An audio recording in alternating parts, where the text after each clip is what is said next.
larawan noon si Kristo. At yun nga po pala, Brad Eli, kumbaga, kaya sinabi ng Diyos na huwag kayong kakain. Kasi may anticipation nga ang Diyos na pwede silang kumain. Kaya pagka kumain sila, naka-ready naman ng Diyos kung yun ang mangyayari. Ganun po, Brad Eli. Naka-ready ang Diyos. Anticipated na ng Diyos yun. No? Opo. Na kung sakali sa kanyang creation, merong gagawing masama yung creation niya, under His power, may anticipation siya, may nakahanda siyang remedyo. Sislus. Amen. Opo. Gaya ng nilalang niya ang tao dahil sa pagmamahal niya sa atin, pagmamahal niya sa kanyang anak, kasi ang mga tao kaligayahan ng kanyang anak eh. Kaya gumawa siya ng mga bansa, ng mga tao. Kaya lang, ina-anticipate ng Diyos, pwedeng itong taong gagawin niya kasi may limit, maaaring makagawa ng mali. Nangyari nga kay Adan at kay Eva. Pero meron na siyang agad handang pantubos. Alin? Yung kordero, kaya ang salita sa Biblia, kordero na pinatay, buhat ng itatag ang sanlibutan. Napansin mo yon? Opo, Brad Eli, bakit po sinabing pinatay, buhat ng itatag ang sanglibutan? Bago tatag ang sanlibutan, di naman pa siya kailangan patayin eh. Opo. Buhat lang ng itatag ang sanlibutan. Ang ibig sabihin, yung sanlibutan dito, sanlibutan na ng mga tao. Kasi dalawa ang kahulugan ng sanlibutan sa Biblia. It can either be the planet Earth or the inhabitants thereof. Kaya ang sabi, pinatay na yung kordero, buhat ng itatagang sanlibutan, buhat ng mag-umpisa ang lahi ng tao. May nakatakda ng korderong papatayin at ang pinakaanino nga nun, yung ginawa ng Diyos kay Eva at kay Adan, pumatay ang Diyos ng hayop para takpan yung kanilang kahihiyan. Nahihiya kasi sila, hubot-hubad sila. Alam mo ba sa Sislus yung salitang hubot-hubad? Opo, hubot-hubad, wala pong damit. Ganito yon. Pag ang isang tao'y mayroong shorts, tapos walang kamiseta, hubad. Opo. Pagka hubot-hubad, wala nang kamiseta, wala pang short. Opo. Yan ang implikasyon. Ngayon, dahil nahihiya sila sa Diyos, gumawa sila ng kasalanan na mali, para takpan ng Diyos yung kanilang kahihiyan, na yun nga yung kasalanan, pumatay ang Diyos ng hayop.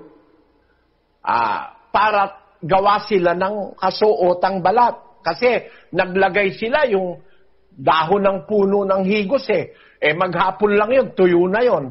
Masisira yun. Para, dahil mahal ng Diyos si Eva at si Adan, ginawa niya ng kasuotang balat, kahit 1 taon, hindi masisira yun eh. Yung kanilang unang ginawang kasuotan dahon ng halaman eh. Yun ang isinuot ni Eva at si Adan eh. Dahil sa pagmamahal pa rin ng Diyos, ay pumatay siya ng hayop, yung balat noon ang ginawa niya na panakip nila. Yun ang larawan ng sakripisyo ni Kristo. Yun ang pinakaanino ng gagawin ni Kristo. Kaya pala yung kordero, pinatay na buhat ng itatagang sanlibutan. Ibig sabihin, anticipated na ng Diyos at nakahanda ang Diyos sa anumang eventuality. Nakukuha mo yung kapatid na Josel. Opo, kapatid na Eli, hindi po caught unaware ang Diyos sa anumang mangyayari. Lahat po ay nakahanda. So ito pong kordero na sinasabi ay bago pa po ito itatag ng ang sanglibutan ay nakatakda na po itong patayin eh. At ito po yung anino nung kordero na ang anino ay yung kordero na pinatay noong ginawa nga po ng kasuotang balat itong mag-asawa nung magkasala. Pero ang inaaninuhan po nito, yung sa darating talaga ang Panginoong Jesucristo. Ready po ang Diyos sa eventuality. hindi po mabubulaga, kumbaga sinasabi nga nating mga Tagalog, ay na mabubulaga na parang kot India, hindi alam ang gagawin. Tatanungin kita ngayon dyan, dahil Papalima. naintindihan mo pala, Brad Josel, naintindihan mo, nakaredy siya. Nakaredy ba ang Diyos sa pagre-rebelde ni Satanas? Handang-handa po ang Diyos, Bradeli. O ano naman ang kanyang safety measure na inilagay? Yun lang, kailangan ko pong marinig sa inyo. Kaya may Miguel Arcangel, tinapatan ng Diyos si Satanas. Kaya may Miguel Arcangel. Ayun. Opo. Galing. Kaya Ang galing. ang punto na yan, na ang katapat ni Satanas, si Miguel Arcangel, hindi si Kristo. Opo. Wala kasing katapat si Kristo eh. Amen po. O, alam mo ba yan, Brad Sani? Hindi ko po alam, kapatid na Eli, ngayon lang po. Siyempre, malibang marinig namin sa inyo, doon lang po namin malalaman. Ang ganda po Katapat nun lang. na, Ang katapat lang ng demonyo, hindi si Kristo. Napakataas ni Kristo eh. Mataas pa sa mga langit yun eh. Paano mo namang itatapat pa yung kay Satanas? Ang katapat niya si Miguel Arcangel. Yung pinakamataas na anghel. Na ang sabi ng saksi ni Jehovah, si Kristo raw yun. Mali. Kasi si Arcangel Miguel, Arcangel yon, hindi Kristo yon. Anghel yon. Anak ng Diyos yon. Ang katapat ng demonyo, si Arcangel Miguel. Basahin natin ang Judas. Pakinggan nyo, sabi sa Judas, 1:9. Datapwat ang Arkanghel Miguel nang makipaglaban sa Diablo na nakikipagtalo tungkol sa katawan ni Moises ay hindi na... Kita mo? Pati sa diskusyon, ang katapat niya, si Arcangel Miguel, nakikipagtalo pa lang yan eh. Ngayon, pagka nagkagera na, ang katapat din niya si Arcangel Miguel, 12:9 ng Apokalipsis, 12:7. At nagkaroon ng pagbabaka sa langit. Si Miguel at ang kanyang mga anghel ay nakipagbaka sa dragon. At ang dragon at ang kanyang mga anghel ay nakipagbaka. At hindi sila nanganalo, ni nasumpungan pa man ang kanilang dako sa langit. At inihagis ang malaking dragon, ang matandang ahas, ang tinatawag na Diablo at Satanas. Ang So, tanungin kita ngayon, ano ang katapat talaga ni Satanas? Ang katapat po niya si Miguel Arcangel. Kaya pala, ang Diyos, naghanda na ng isang katapat. Anticipated niya kung merong magre-rebelding anghel, may tatapat sa'yo. Amen. Po, ang galing. Tatanungin kita ulit, Sis Luz. Alam ba ng Diyos magre-rebelde si Satanas? Dito po sa narinig ko, alam po niyang may possibility may magre-rebelde. May possibility. Yun ang tama. Parang si Eva at si Adan, may possibility magkasala. No? Opo. Gaya rin naman ng mga anghel, may possibility magkasala.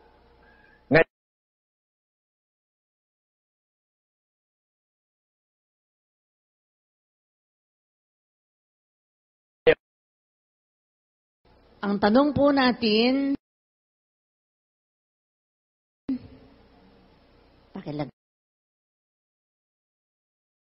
bakit masasabi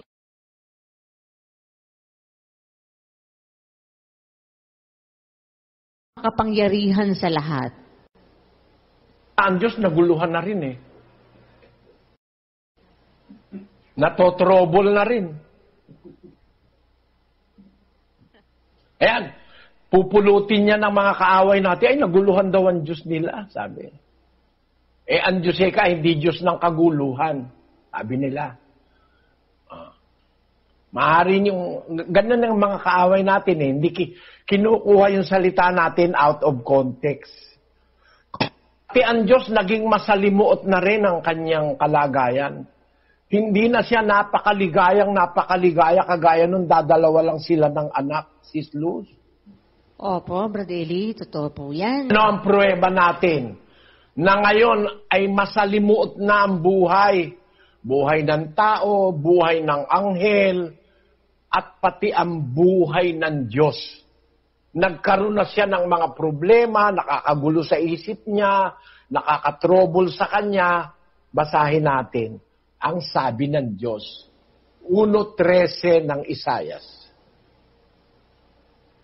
Huwag na kayong magdala ng mga walang kabuluhang alay.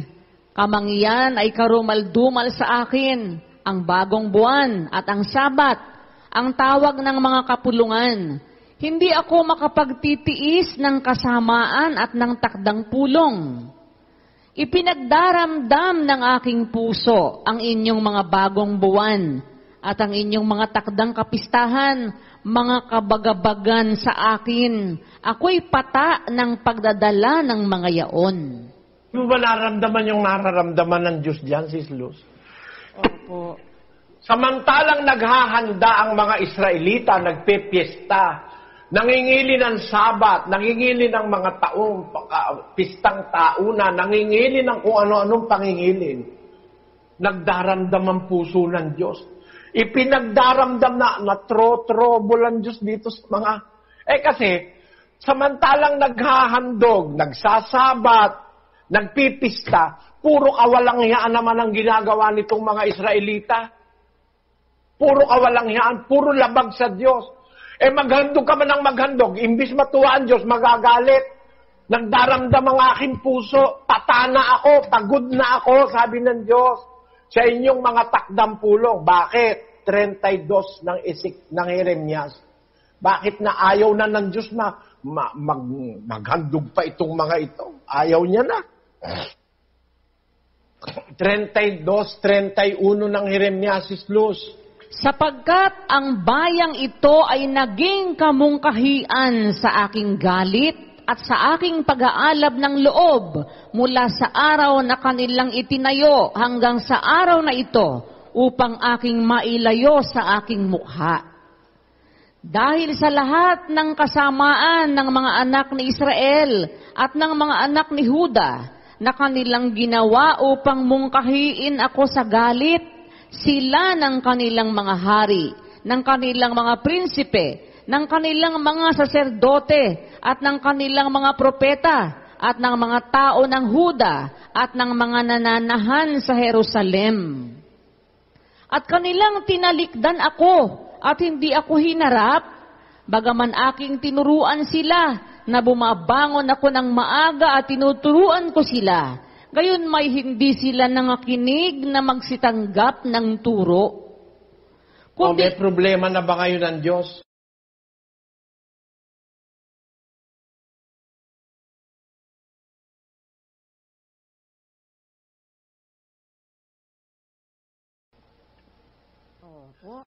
Alam mo ang pinakamabigat, Sis Luz? Ano po? Nakikita ng Diyos may drug addict. Opo. Nakikita ng Diyos, meron tao, alam naman nila yung drug addict, mapapatay na, sasama na, nagtitinda pa rin ng drug. Oo nga po. At yun naman nagtitinda ng drug, kaya nagtitinda sila, malaki naman ang kita nila kasi may nagmamanufacture naman ng drug. Opo. Ikaw ang Diyos.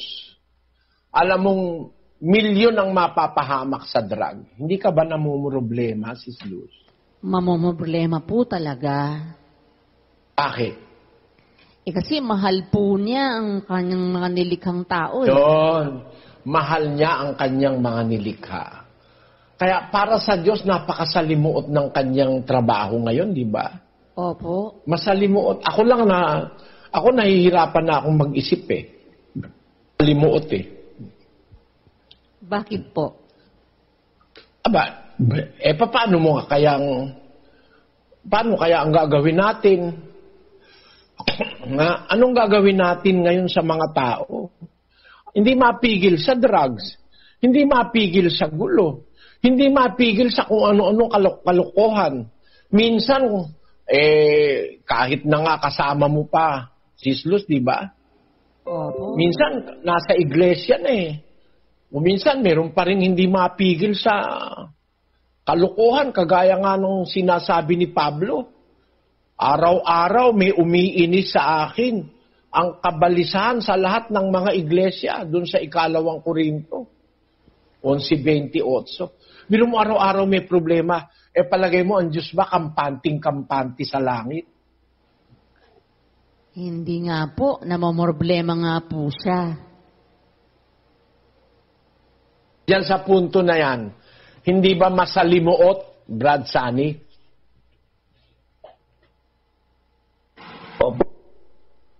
Unang problema ang Diyos dahil lang pasimula, maligaya po siya kasama yung anak, maligaya rin yung anak. Pero nung magkaroon na po ng mga tao na kagaya po na sinasabi nyo ngayon, na nagkaroon ng drug addict, nagkaroon ng manufacturer ng drugs, nagkaroon ng mga pusher, namumroblema na nga po ang Diyos dahil mahal niya yung mga tao, mapapahamak itong mga taong ito. Kaya, ayun na po, may problema na po ang Diyos. Iyan kita ng halimbawa, Brad Sani, no? Opo. Para maintindihan mo lang, ano? Basahin mo ang Apokalipsis 1:6. At ginawa tayong kaharian, mga saserdote sa kanyang Diyos at Ama. Sumakanya nawa ang kaluwalhatian at ang paghahari magpakailan-kailanman siya nawa. 7. Narito, siya'y pumaparitong nasa sa mga alapaap at makikita siya ng bawat mata at ng nangagsiulos sa kanya. At ang lahat ng mga angkan sa lupa ay magsisitaghoy dahil sa kanya. Gayon din siya nawa. 8. Naiba rito sa 8 Ako ang Alpha at ang Omega, sabi ng Panginoong Diyos, ngayon at ng nakaraan at sa darating, ang makapangyarihan sa lahat. Di ba, Brad Sani? Putol po Ang ama ito? Opo. Ako ang Alpha at ang Omega, sabi ng Panginoong Diyos, ngayon, ng nakaraan, at sa darating, ang makapangyarihan sa lahat.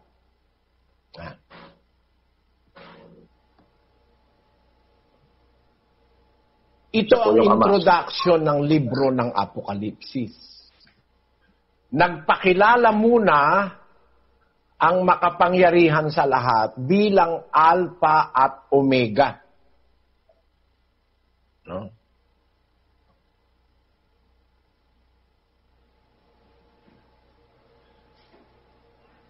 Ito sanang anong ito, ilagay ang sitas itong kay Alvin Pat.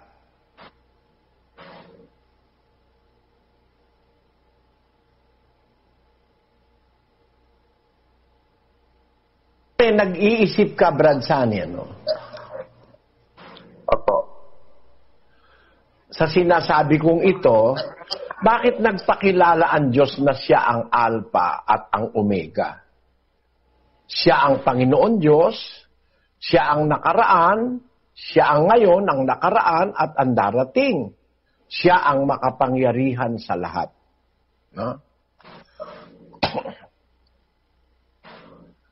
Ang nakarinig nito si Juan sa versikulo 9. Basahin mo ang 9, Sis Luz. Akong si Juan na inyong kapatid at inyong karamay sa kapighatian at sa kaharian at sa pagtitiis na kay Jesus ay nasa sapulo na tinatawag na Patmos dahil sa salita ng Diyos at sa patutuo ni Jesus. Nagdeklarasyon si Juan, ako si Juan, siya nakakarinig nitong sinasabing ito . Alam mo ang sabi sa kanya ng makapangyarihan sa lahat? Ang sabi ng makapangyarihan sa lahat, ang mga bagay na nakikita mo, lagay mo dun sa susunod na mga talata.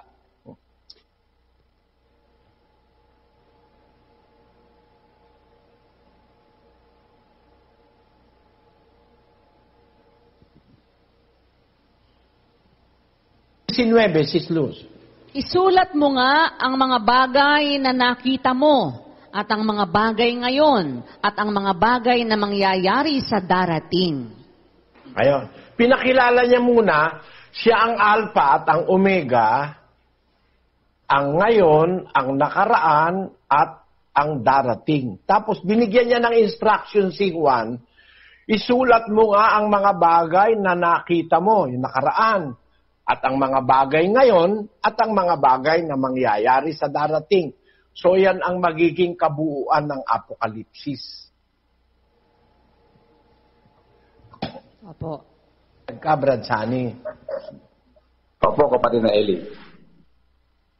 At niya sinabi siya Alpha at Omega. Kasi po, ang isusulat po ni Juan, yung mga bagay nung nakaraan, yung ngayon, at saka po yung darating. Gagamit siya ng alphabet sa pagsulat. Opo. At ang particular na alphabet na gagamitin niya ay ang Greek alphabet na nag-uumpisa sa Alpha at nagtatapos sa Omega.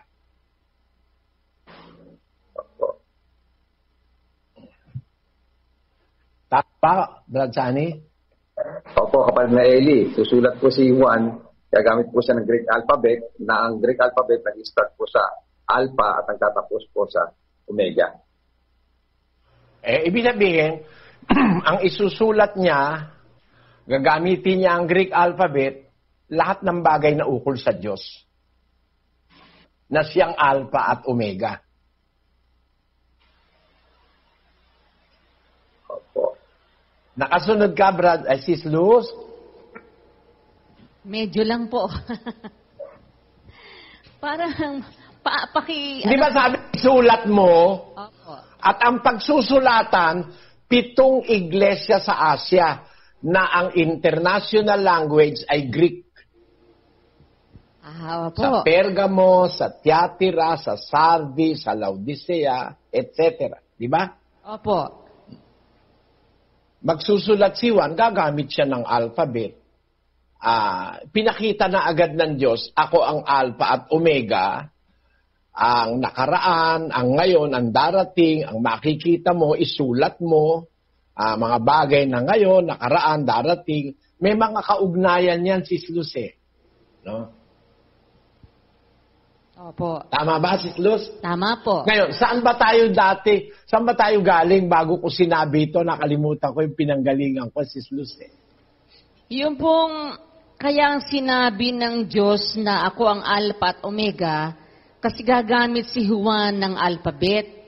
Bago yan, bago ko pinabasa yung 1:6 ng Apokalipsis kay Brad Sani, meron akong gustong ipunto roon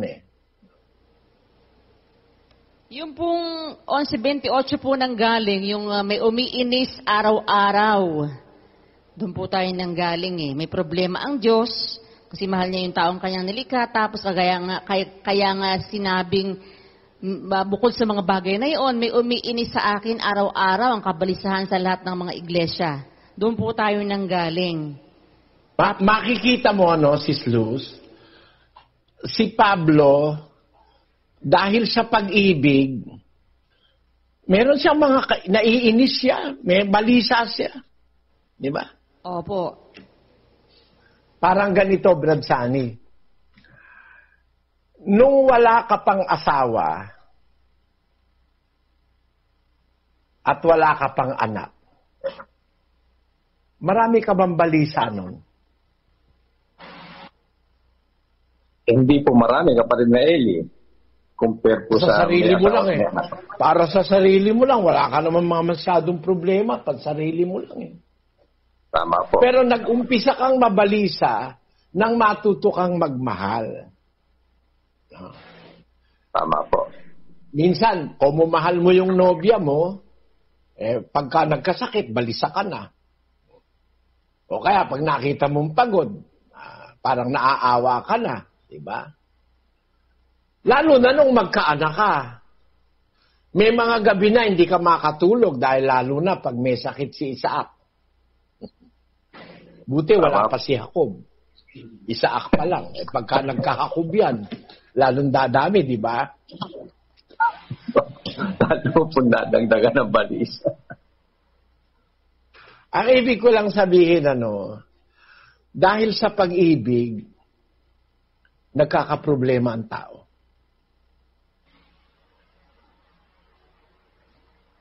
Alam mo ba yon, Sis Luz? Opo, Pradeli, ganun nga po. Dahil Kasi, kung hindi mo naman mahal, ano ba manigas ka dyan kung hindi mo naman mahal? Ganun ang tao Ano ba pakialam ko manigas kayo? Hindi mo naman mahal yung tao.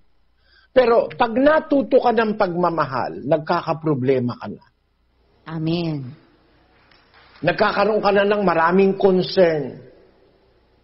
Ngayon, ibabalik ko sa Diyos. Mahal niya lahat ng tao, tama? Tama po. Gaanong concern meron siya ngayon? Napakalaki pong concern. Napakalaki pong problema niya. Anong tanungin sa akin ni Manolo Pabis? May nagtanong, meron ba ikang problema ang Diyos? Sagutan yung mga kasama ko ron. Nakikinig si Brad Resty nun Brad Resty, nandiyan ka ba? O takot kang lumabas?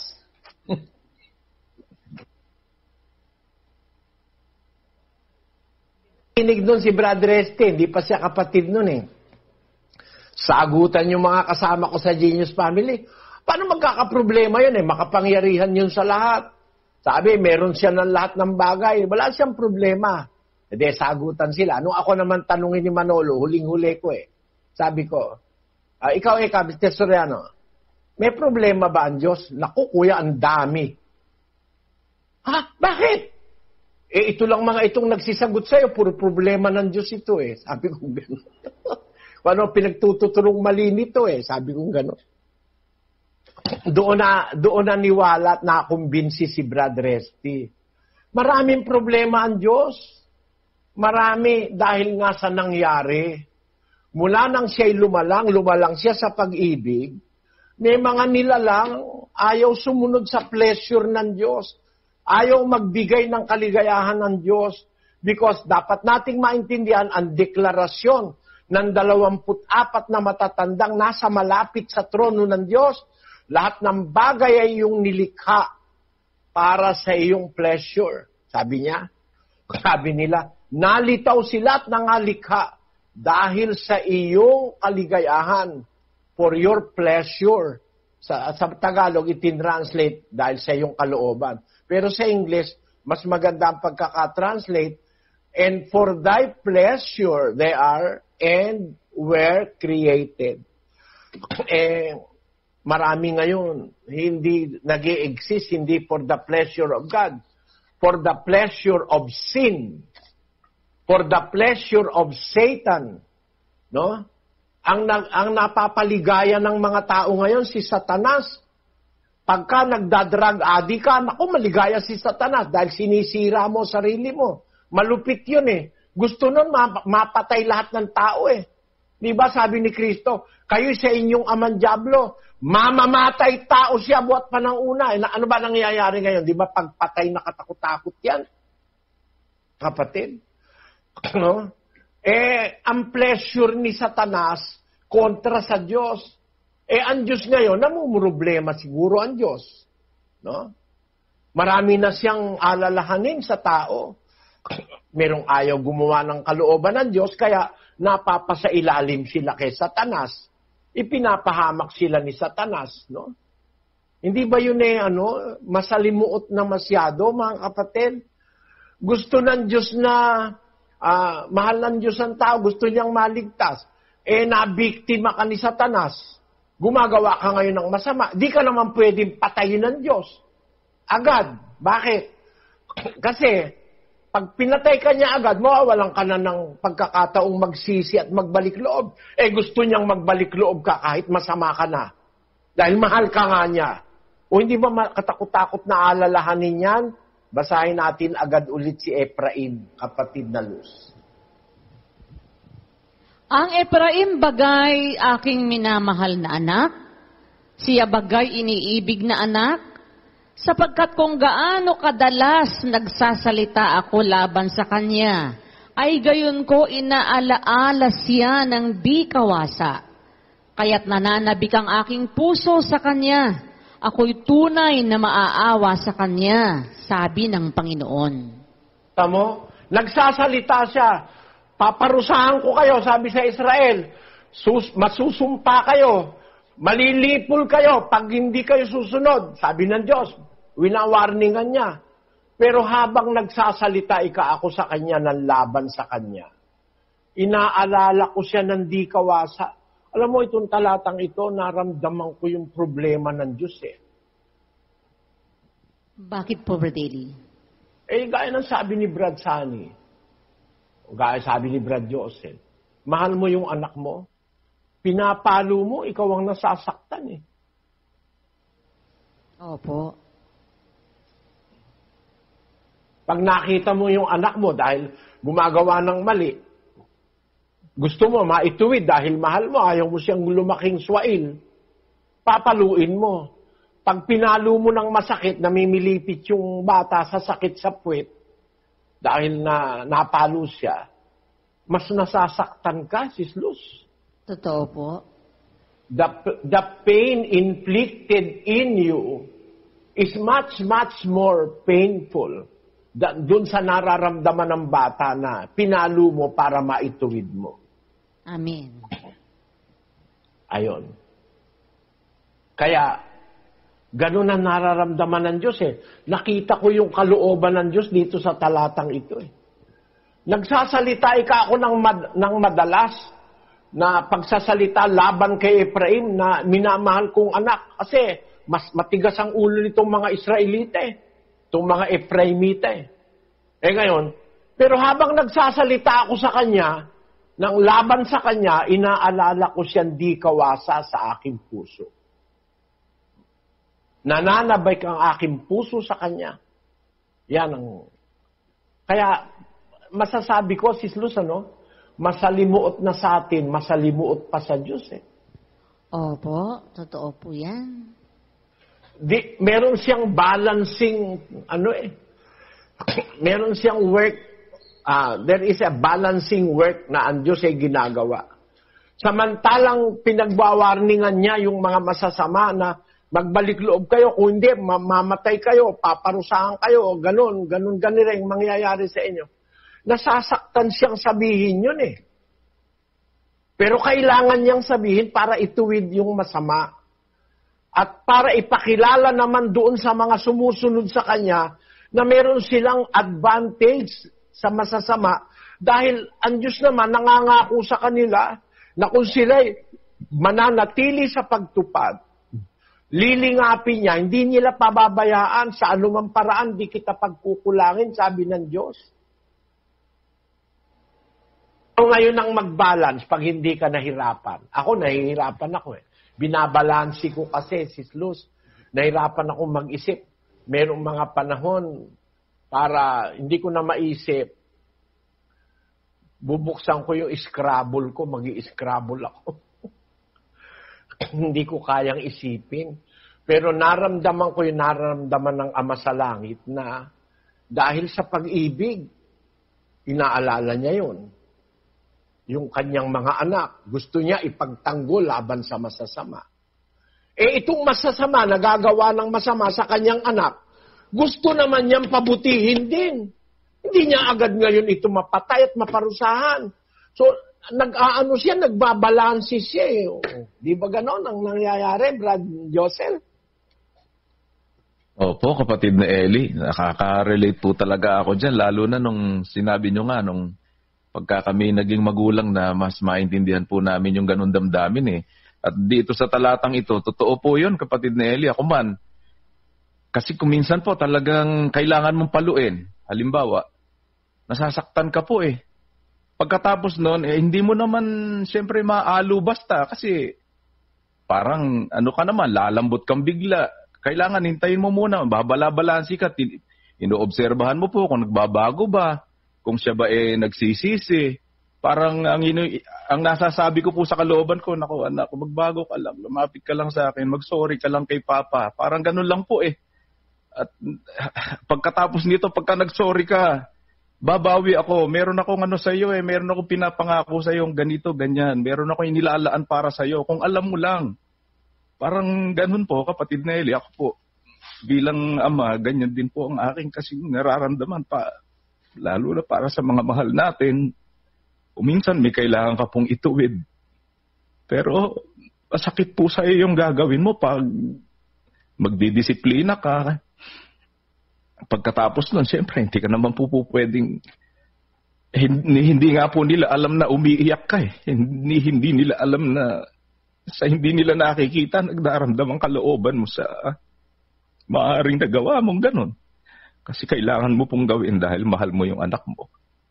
Yung ganong pagtutuwid. And ang hinihintay mo lang, lumapit ka lang. Magbago sana isip mo. Kausapin mo lang ako, magbago ka lang, mag-sorry ka lang. Meron akong inilalaan. Parang ganun po, kapatid na Eli. Kaya ako, ayaw lang kitang konsintihin. Opo. Diba? Ayaw lang kitang konsintihin, kaya ako nagawa yan. Pero just a hug and say, I'm sorry. It pays off everything. Ganun ang Diyos eh, mga kapatid. Habang binabasa ko itong talatang ito sa Jeremias, napakahirap pala ako ng nararamdaman ng Diyos. Pag merong isang nilikha niya na nagpapatiwakal, nagpapakalub-lub-lub na sa kasamaan, hindi naman niya agad maparusahan kasi yung nasa 3:9 ng ikalawang Pedro, si Luz, pakibasa mo. Hindi mapagpaliban ang Panginoon tungkol sa kanyang pangako, na gaya ng pagpapalibang ipinalalagay ng iba, kundi mapagpahinuhod sa inyo, na hindi niya ibig na sino man ay mapahamak, kundi ang lahat ay magsipagsisi. Kita nyo?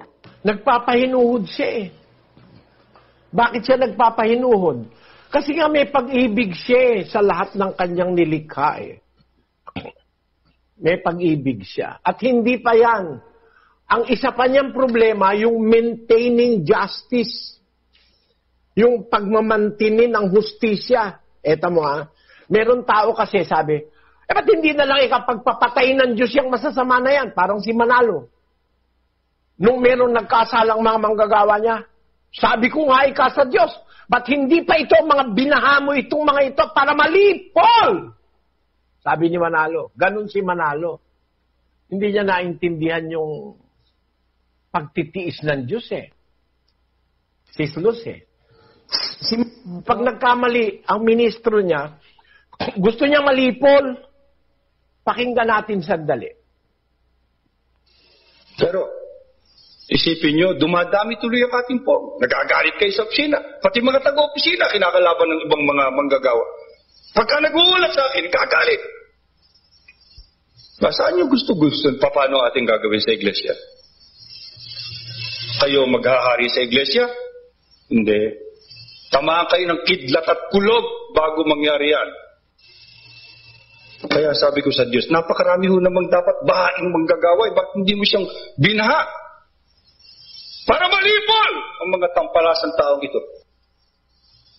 Ba't hindi mo siyang binaha para malipol? Biro mo sabihin mo sa Diyos yun, pag sinabi mo sa Diyos yun, gago ka talaga. Bakit hindi nililipol ng Diyos ang mga taong masasama agad-agad? Kasi may record sa Biblia eh. Hindi niya agad nililipol eh. Sa panahon pa lang ni Abraham, napakabata pa ng mundo. Sabi ng Diyos kay Abraham, hindi ko kayo agad yung mga binhi mo, hindi ko agad dadalhin dito sa Kanaan. Kasi hindi pa nalulubos ang kasamaan ng mga Amoreo. Basahin natin ang 15:15, Sislus ng Henesis. Datapwat ikaw ay payapang pasa sa iyong mga magulang, at ikaw ay malilibing sa mabuting katandaan. At sa ikaapat na sali ng iyong binhi ay magsisipagbalik rito, sapagkat hindi pa nalulubos ang katampalasanan ng mga Amoreo. Ayon, di pa nalulubos ang katampalasanan ng mga Amoreo. No? Binibigyan niya ng chance ang mga Amoreo bago niya palayasin sa Kanaan at ipamana sa mga Israelita na binhi ni Abraham yung Kanaan. Sa ikaapat na sali ng lahi mo pa, Abraham, babalik dito ang iyong binhi. Kasi hindi pa naman lubos ang katampalasanan ng mga Amoreo. Ibig ba sabihin, ang gusto ng Diyos maging lubos na mga tampalasan ng Amoreo. Hindi. Binibigyan niya sila ng chance na magbalik loob bago niya sila itakwil. Kasi nga, ang sabi ni San Pedro na nakakaunawa ng nararamdaman ng Ama, hindi mapagpaliban ang Panginoon tungkol sa kanyang pangako. Gaya ng pagpapalibang ipinalalagay ng iba, kundi mapagpahinuhod sa inyo.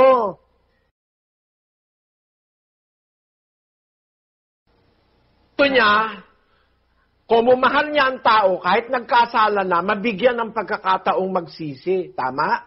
Tama po. Kaya hindi niya agad pinapatay, hindi niya agad hinuhukuman. Tama? Opo. Ngayon, meron naman tao, ba't si Satanas ayaw pang patayin ng Diyos, ayaw pang hukuman. Justice nga siya. Justisya siya. Alam mo ba, Sis Luz? Paano po yun? Justisya siya. Nilikha niya ang mga anghel. Nilikha niya rin ng tao. Ikaw ang magiging trato niya sa anghel. Pagkakasala, patay. Dapat, ganun din ang gawin niya sa tao. Pagkakasala mo, patay ka rin. Meron pa bang maliligtas? Wala na nga po. Yun ang gusto ng iba Marunong pa sa Diyos yung iba Akala mo, alam nila ang kalooban ng Diyos. Pero, dapat nating nauunawaan ang damdamin ng ating Ama sa Langit. Kung meron man siyang hindi agad pinaparusahang tao, kasi nga, mahal niya ang tao, gusto niyang mabigyan ng pagkakataong magsisi. Si Satanas, ba't hindi niya pa pinaparusahan agad? Marunong ka pa sa Diyos. Kasi magiging hindi siya justice kasi, pagka pinarusahan si Satanas agad, dapat gawin niya rin sa tao yun. Na pag nagkamali ang tao, parusahan niya agad. Patay na tayo. No? Opo. Wala nang maliligtas sa atin Lahat tayo nagkakasala rin Pasalamat nga tayo sa Diyos, nagpapataan siya sa atin. May pataan siya. Hindi siya mapagpaliban. Gaya ng ipinalalagay ng iba, kundi mapagpahinuhod sa inyo. Yung salitang mapagpahinuhod, mapagtiisan Diyos, tinitiis niya yung mga kasalanan natin. Bino mo araw-araw na gumagawa ka ng kasalanan, tiis ng tiis ang Diyos sa'yo. Ayaw kanyang patayin, ayaw kanyang mapahamak agad. Kasi binibigyan ka ng pagkakataon na makapagsisi. Naintindihan mo, Sidlos? Opo. Paano kanya tinatrato? Dahil sa pag-ibig, kasama ang hustisya ron, dapat, ganun din ang isipin mo. Pag ang anghel nagkasala, hindi niya nga pinapatawad meron na nga tayong may bentahin na tayo Ang tao may patawad, ang anghel hindi pinatatawad pag nagkasala ng mabigat pero para sabihin mo sa Diyos, parusahan na niya, nakatakda yung isang araw magpaparusa ang Diyos, nakatakda na yun. Hindi niya pinagpapaliban yun. Kaya lang nagpapahinuhod siya sa inyo. Ang sabi, mapagpahinuhod sa inyo. Paparusahan din si Satanas. Pero nakatakda na yon. Hindi dapat agad-agad, papatayin niya yung mga anghel, paparusahan niya. Dapat, pagka ginawa niya yun sa mga anghel, nanilikha niya, mapipilitan siya dahil sa justice, pantay na pagmamahal at paglingap, dapat gawin niya rin sa tao yun. Pagka ganun, wala nang maliligtas na tao. Dahil lahat tayo, nagkakasala rin Ay natin yung sabi ni David sa awit.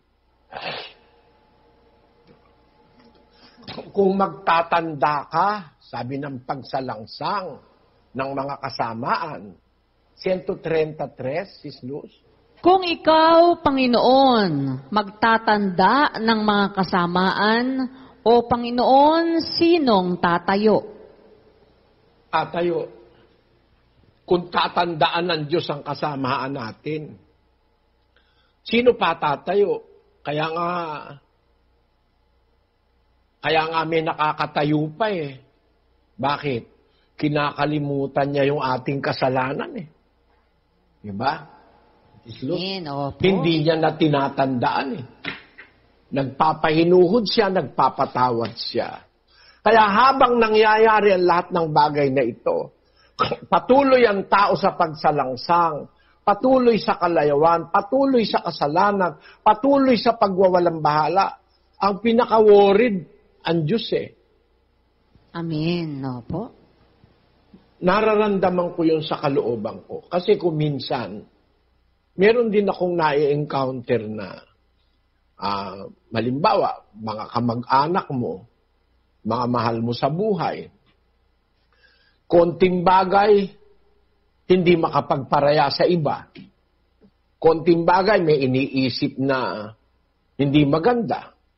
Minsan, hindi marunong umunawa ng sitwasyon. Hindi mo naman mapagsabihan na para bang itatakwil mo. Hindi. Kasi mahal mo. Dahil nga dun sa pag-ibig at sa pagmamahal, hindi mo maitakwil, hindi mo basta something like that.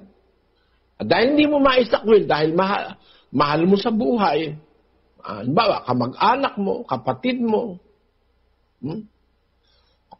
namumroblema ka rin. Meron kang nararamdaman, something inside.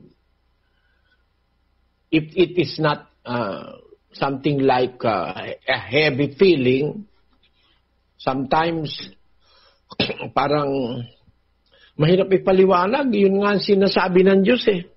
Samantalang nagsasalita ako ay ng laban sa kay Ephraim, inaalaala ko naman siya ng di kawasa. May mga pagpapataan siya sa atin. Ganon kahirap ang nararamdaman ng Ama. Hindi katulad nung dadalawa lang sila nung anak. Maligaya si araw-araw. Ang anak maligaya. Pero nang magkaroon na ng rebelyon sa mga nilikha, sa pangunguna ni Satanas, nakahikayat na rin siya ng mga anghel na hindi na kumikilala sa Diyos. Tapos naging mga demonyo na ang mga anghel na ito. Binabalansin ng Diyos. Merong mga tao rin sumamana, binabalansin ng Diyos na hindi niya naman basta mapatay itong mga tao, binibigyan niya muna ng pagkakataong magsisi. Kaya ang pinakamahirap, alam mo, Sis Luz. Ano po? Eto basahin mo ang 5:44 ni Mateo. Makikita mo ang pinakamahirap. Datapwat sinasabi ko sa inyo, ibigin ninyo ang inyong mga kaaway, at idalangin ninyo ang sa inyo'y nagsisiusig. Upang kayo'y maging mga anak ng inyong Ama na nasa langit, sapagkat pinasisikat niya ang kanyang araw sa masasama at sa mabubuti, at nagpapaulan sa mga ganap at sa mga hindi ganap. Tingnan mo mag-isip ka, sasabihin ko sa'yo. Sasabihin ko, Sis Luz, Brad Sani, o kayong lahat, sabi niya, ibigin ninyo ang inyong mga kaaway. Hindi ba masakit sa Diyos yun?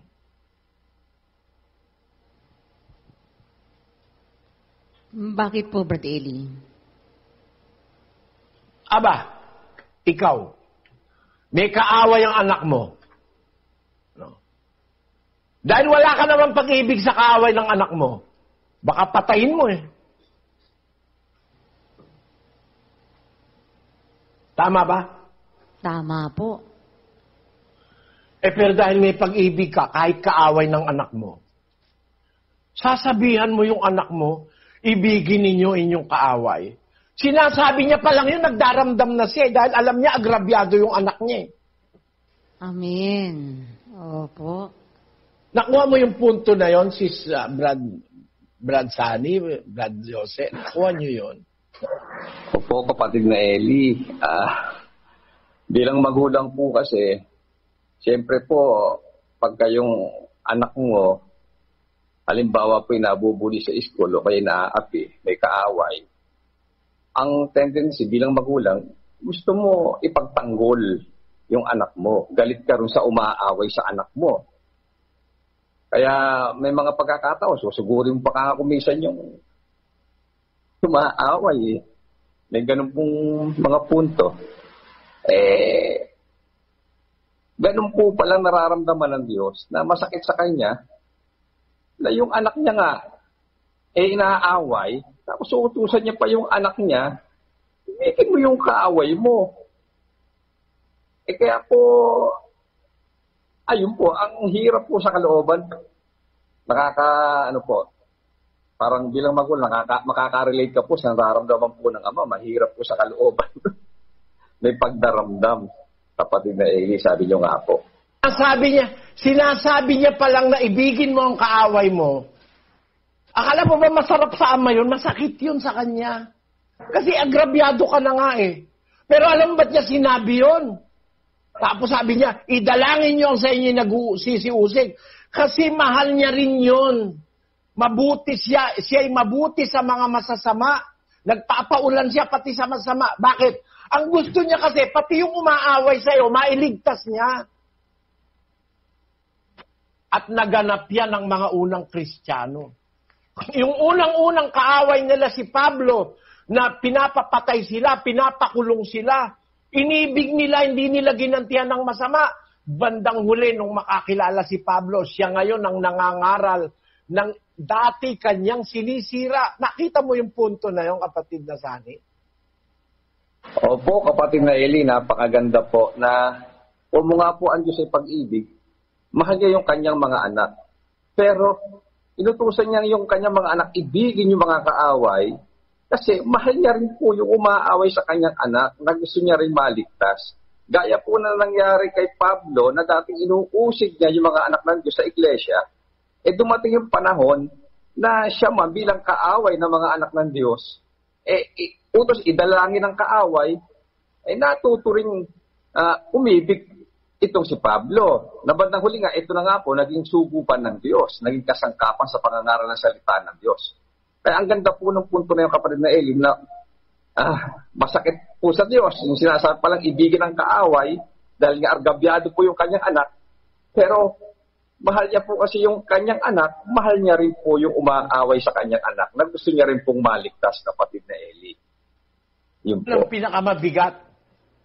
Yun ang pinakamabigat, Brad Sani. Alam mo kung bakit pinakamabigat yon? Bakit po, kapatid na Eli, pinakamabigat? Binabalansi niya kasi eh. Eto papakita ko sa iyo ang pinakamabigat sa Biblia. Naramdaman ko kasi ito 8:28 ng Roma.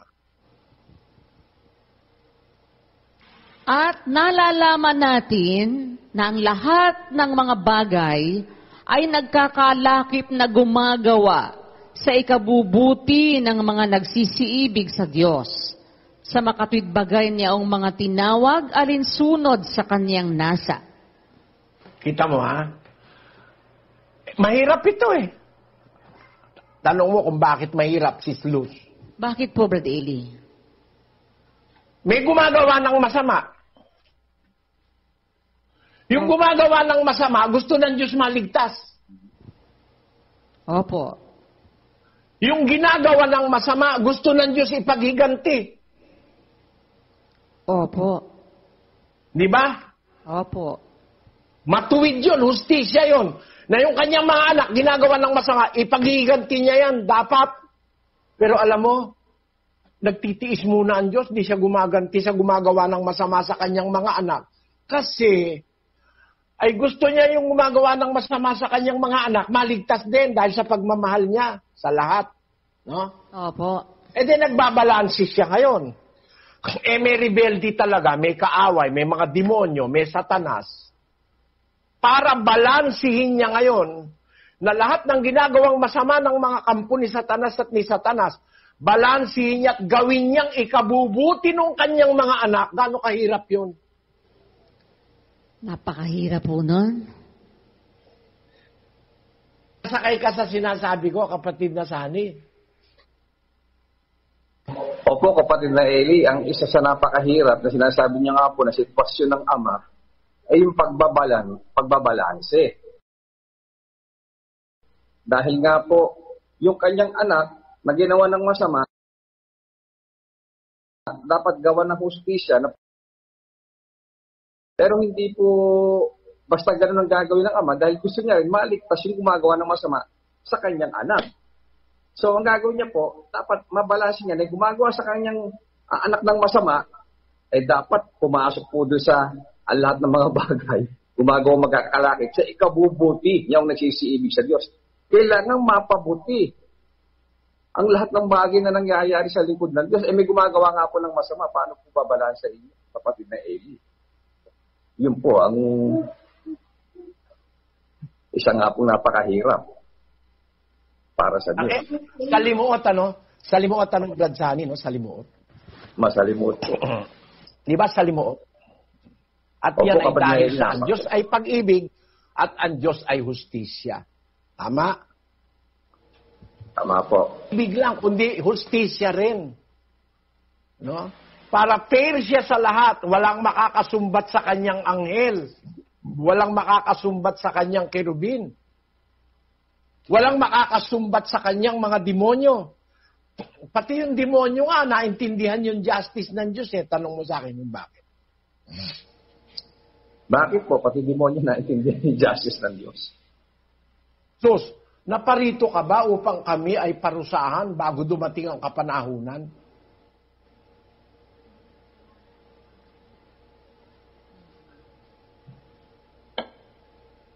Tinatanggap na nilang paparusahan sila dahil alam nilang kagaguhang ginawa nila eh. Tinatanggap na nila meron yon. Pero, ang isa lang na kanilang ilulusot, wag muna ngayon. 8:29 ng Mateo, kapatid na Luz. At narito, sila'y nagsisigaw na nangagsasabi, anong aming ipakikialam sa iyo, ikaw na anak ng Diyos?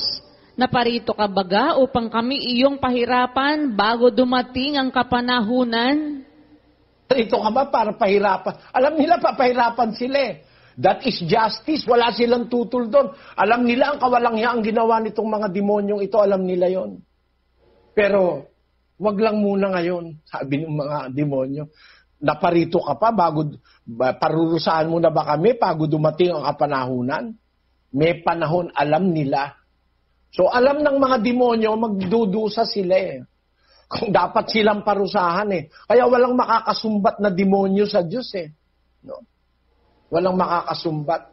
Kasi alam nila, naranasan nila for billions of years, naranasan nila ang equity o ang balansi ng Diyos sa lahat ng kanyang nilikha. At yung balansi na yun, yung equity na yun, yung pagtitiis, pagpaparaya, pagpapatawad, pagtitiyaga, yun ang nagbibigay ng salimuot na damdamin sa Diyos eh. Opo. Nakukuha mo yun, kapatid na Sani? Opo, kapatid na Eli, ganun po pala. Dahil po, yung pong pagtitiis ng Diyos, yung equity niya, yung pag-ibig niya, yung pagmamahal niya, yung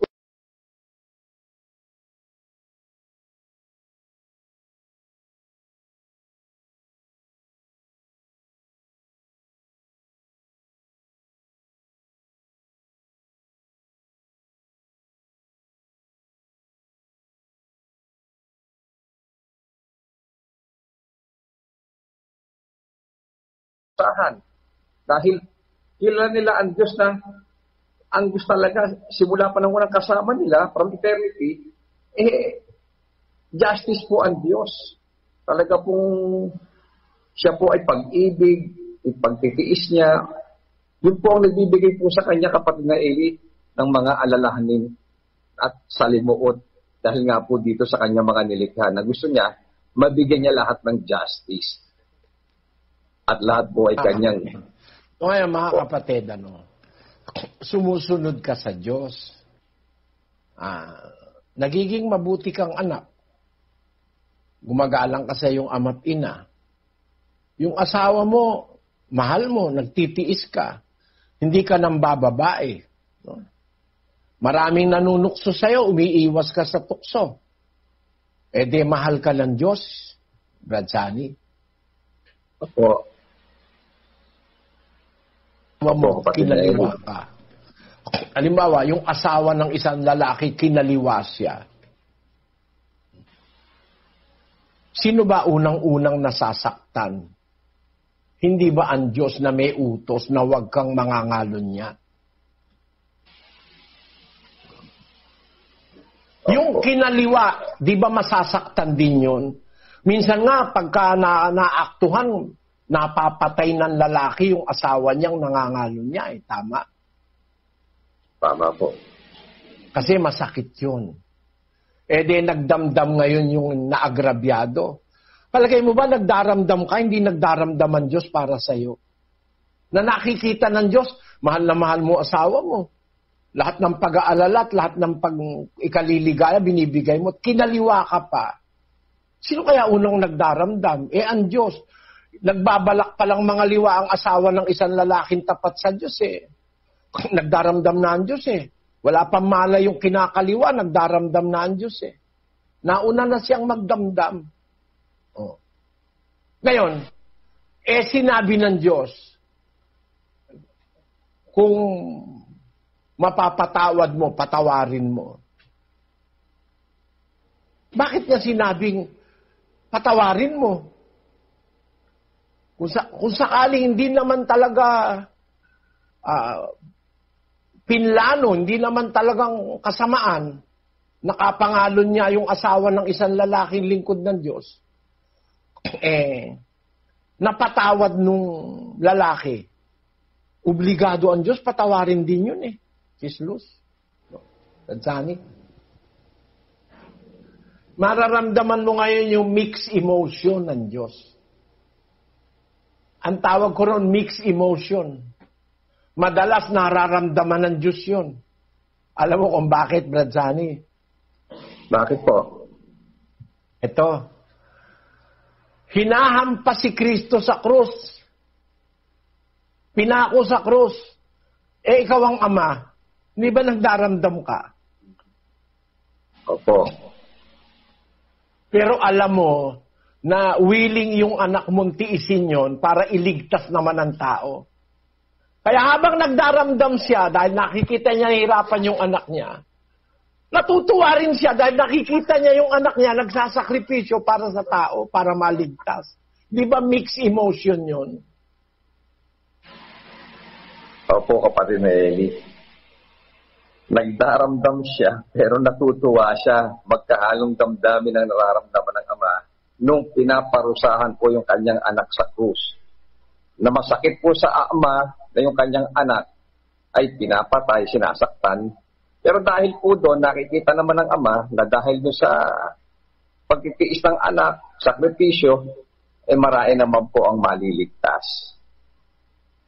At makikinabang. Natutuwa po naman ang Diyos doon. At saka yung nakita niya sa anak, nakita niya sa Panginoong Jesus, na talagang voluntarily binigay niya ang kanyang sarili para lang sa pagmamahal sa kapwa. Yung espiritu ng pag-ibig na nasa ama, nakatawid sa anak. Isa yun sa ikinatutuwa ng Diyos. Basahin natin ang Isaias. 53:6. Tayong lahat 53:5, Sis Luz. Ngunit siya'y nasugatan dahil sa ating mga pagsalangsang. Siya'y nabugbog dahil sa ating mga kasamaan. Ang parusa ng tungkol sa ating kapayapaan ay nasa Kanya. At sa pamamagitan ng Kanyang mga latay ay nagsigaling tayo. Tayong lahat na gaya ng mga tupa. Gis. Gayon may kinalugdan ng Panginoon na mabugbog siya. Inilagay niya siya sa pagdaramdam. Pagka iyong gagawin ang kanyang kaluluwa na pinakahandog dahil sa kasalanan. Makikita niya ang kanyang lahi. Pahahabain niya ang kanyang mga kaarawan. At ang pagkalugod ng Panginoon ay lalago sa kaniyang kamay. Yan yung sinasabi kong mixed emotion eh. Habang binubugbog ang Kristo, deep within the heart of the Father, nagdaramdam siya. Nung itinakwil pa lang siya ng Israel, nagdaramdam na ang Ama eh.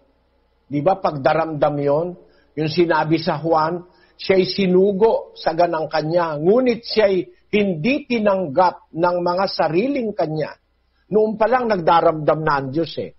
Hanggang na siya'y hulihin, parusahan, duraan, bugbugin, lagyan ng koronang tinik, nagdaramdam ang Diyos.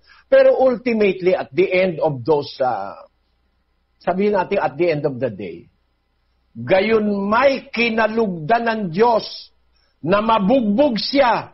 Biro mo, kinalugdan ng Diyos na tuwa. Bakit? Nakita niya yung kanyang anak, napakamatalimahing anak.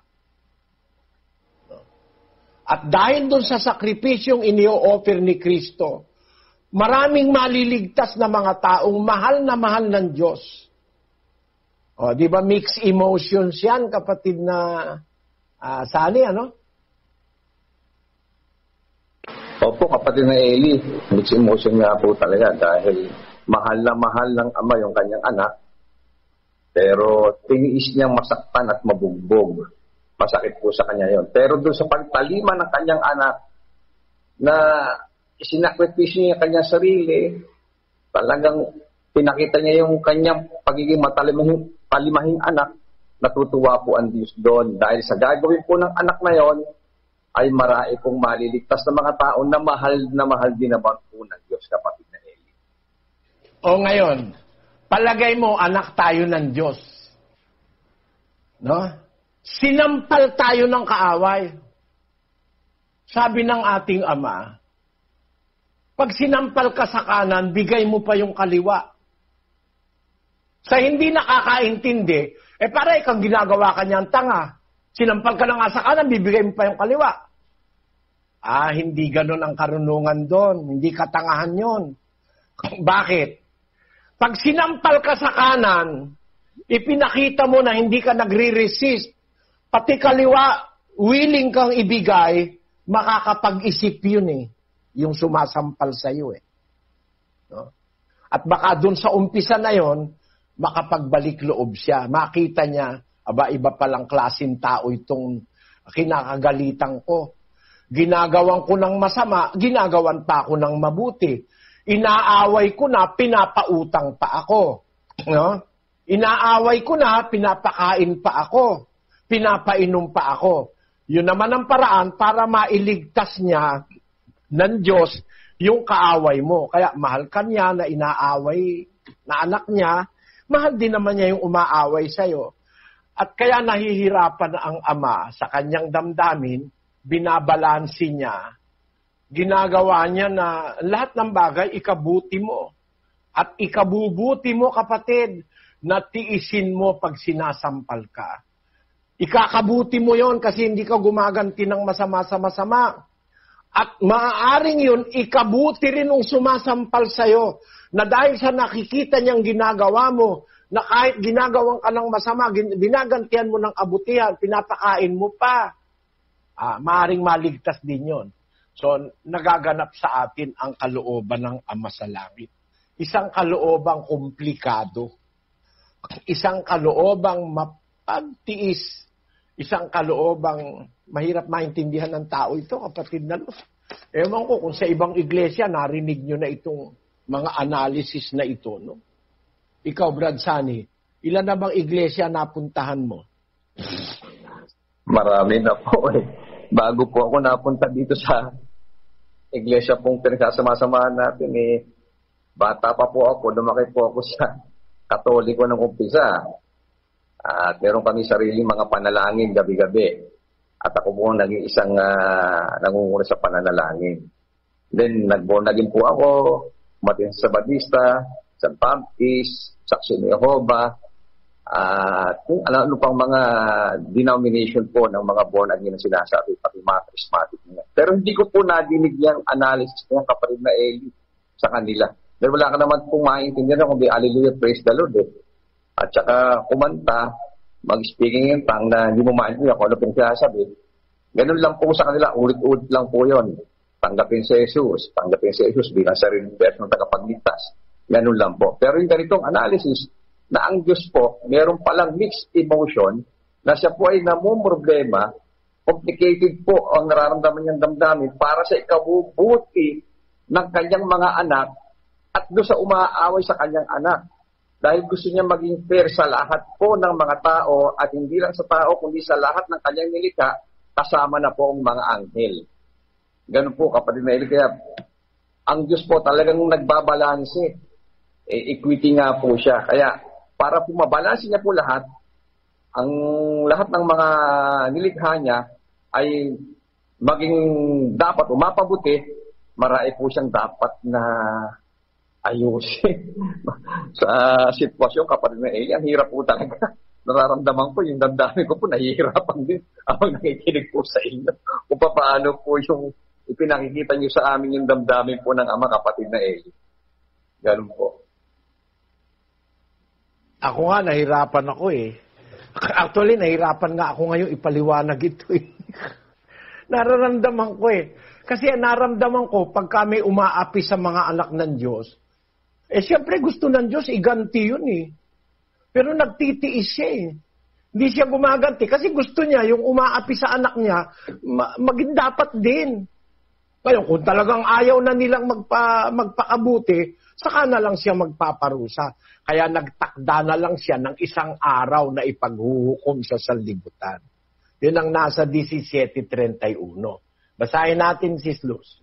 Sapagkat siya'y nagtakda ng isang araw na kanyang ipaghuhukom sa sanglibutan ayon sa katwiran, sa pamamagitan ng lalaking kanyang itinalaga, na ito'y pinatunayan niya sa lahat ng mga tao, nang siya'y buhayin niyang mag-uli sa mga patay. Ayan. Maliwanag na may nakatakda naman eh. Huwag nating ibulid agad sa impyerno ang ating mga kaaway.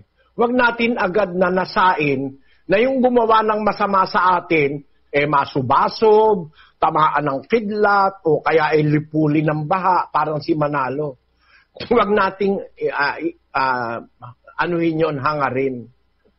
Bayaan nating gumawa ang Diyos, mga kapatid. At sana huwag tayong maging hadlang sa paggawa ng kabutihan ng Diyos sa kanino mang tao.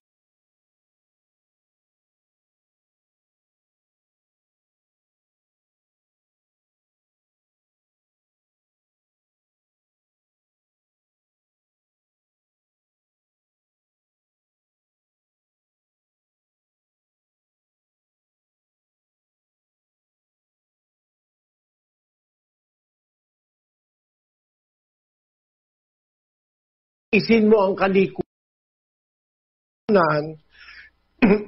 ibigay mo pa ang kaliwa. Pagka may magsasakdal sa'yo para kunin ang tunika mo, ibigay mo pati ang iyong balabal. Magtiis ka lang, anak. Akong bahala sa'yo, hindi kita pababayaan. Pag nagawa natin ito, nakita ng Ama, nakakaintindi tayo, tumutulong tayo para maganap ang kanyang kalooban. Magagawa ng Diyos, mga kapatid. Lahat ng bagay ay magkakasamang gumagawa, magkakalakip sa ikabubuti ng mga nagsisiibig sa Diyos, sa makatwid yung mga tinawag alinsunod sa kanyang nasa. Ito ang ating pag-asa, mga kapatid. Ano man ang dumating, apihin man tayo, kasakdalang tayo ay papatayin. Huwag kayong matakot sa nagsisipatay ng katawan, kundi sa mga at hindi nakakapatay sa kaluluwa.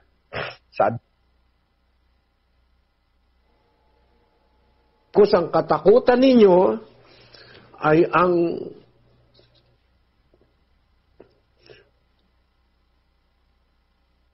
makapupuksa sa kaluluwa at sa katawan sa impyerno. Yan po, mga kapatid, ay isang papahayag ng Diyos. Naramdaman ko kasi sa puso ko, napakabuti ng ating Diyos. Gusto niya tayong maligtas, kaya niya tayo pinagtitiis. Hindi naman niya tayo ginagawang maapi. Hindi ka aapihin ng Diyos. Anak ka nga eh. At bukas malalaman nyo ba tayo naging anak ng Diyos kung loloobin ng Diyos. Anak ka nga ng Diyos eh. Ba't kanya papayagang maapi? Kaya lang, gusto niya ring maligtas yung isa. Gusto niya ring maging anak niya. Gusto niyang ampunin. Dahil mapagmahal nga siyang Diyos. Kaya magtitiis ka for the meantime, kapatid. Maagrabyado ka. Mapapagsabihan ka ng masama, sisiraan ka ng puri, aalisan ka ng karangalan ng mga tao, okay lang. Basta tumuloy lang tayong sumunod sa Diyos. At ano man ang mangyari, maski na ngayon,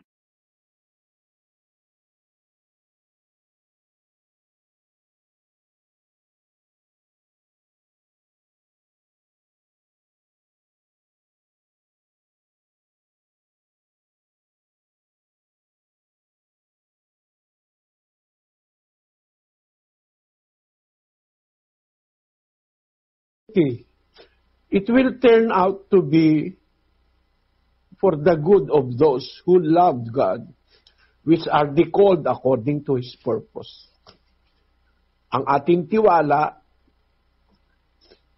God can turn events for our favor.